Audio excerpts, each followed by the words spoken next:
the other reflection that is coming up right now,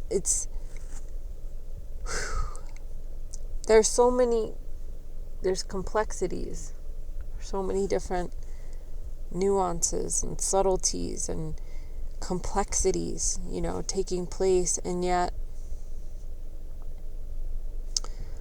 working from the chi field, working just from breath and the telepathy and, feeling her energy and my energy and being grounded, really, really present in my body without having to think about this step or that step, but literally just following the flow of the energy, of where it was directing us, of what felt okay with her, of what didn't, of what felt okay for me and what didn't. I feel that is, if we look at connecting with animals, we look at connecting with wild horses, it is really like this beautiful, intricate dance. It's like a dance of our chi together. She is who she is in her essence, in her chi field. I am who I am in my essence and my chi field. And is there this place where we can come together and share this sacred space of communion with each other, where no one feels threatened, where no one feels intimidated or pushed, where no one feels dominated, where we do have respectful boundaries, right? We know I'm never going to hurt her and she will never hurt me. But we come from this place of mutual respect and we decide to do this joining together. But together, not because I'm pushing her around a round pen or a square pen, not because I'm demanding anything of her, not because I'm asking anything of her, not because I'm, driving up the energy, but because I'm holding a frequency and a bubble of safety. And that in this place, all I ask for of you, of myself, is that we both remain calm and we both remain safe. And to be given that by her today. Because yesterday I didn't even have the halter anywhere near her. But today I just followed the flow and something said, put it over her neck. And I did. And honestly, I would have just been happy at that. That would have made my day. And then, I heard the energy say, and I heard her say, it's okay. Like, you can try the halter on my back. Try flipping the long end of the halter over one side of my head where you're comfortable. And then it just naturally and easily and effortlessly progressed to, okay, it feels like it's time to try this halter thing. Are you up for that with me? She wasn't for, 20, 30 minutes. And that was okay. That was totally fine. Like I said, I would have just been happy to get the halter over her neck. But then there was this moment, not because I was pushing, I was asking the whole time. And if she said no, I backed off. But I just asked, would you be okay if we did this? And even though it was a little, just a little startling for her when it went over her nose, it went over pretty seamlessly. And she never tried to bite. She never tried to kick. She just was like, whoa, okay. And then she kind of just dropped her head and allowed me to halter her. And so today, I guess I see everything differently.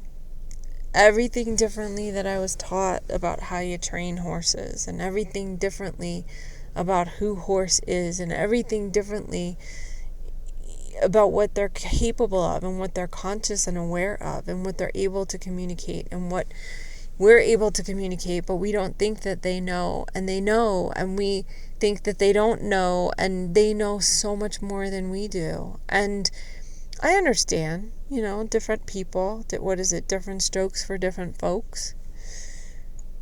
But coming to do things this way and not having asked for advice, but just letting myself and Siri do this dance of chi together and understanding and experiencing for myself what can be accomplished with gentleness and ease as much as it can be accomplished with force and fear.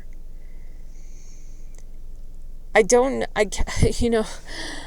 know what that place is to, when people I've been doing this for years and I've trained God knows how many horses and blah, blah, blah, blah, blah.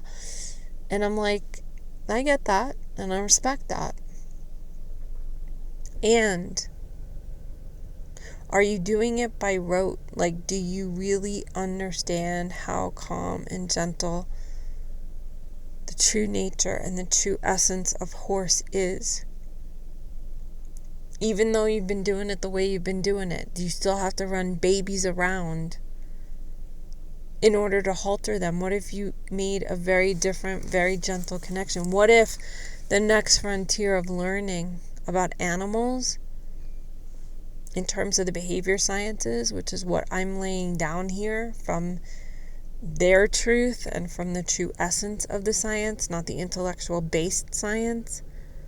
What if the next frontier in animal behavior science is, wow, there's a lot of things humans have to unlearn about the training process and what's actually the truth of how animals work. Not from, the body language piece. It's so far beyond body language, it's insane. I mean, there was hardly any, other than Siri's ears, there was nothing I was paying attention to really or focusing on about her body language. I was feeling in step with the two of us dancing in this energy field. And I was empathically and telepathically talking with her, letting her know I understood how she felt, letting her speak to me about what she needed to process.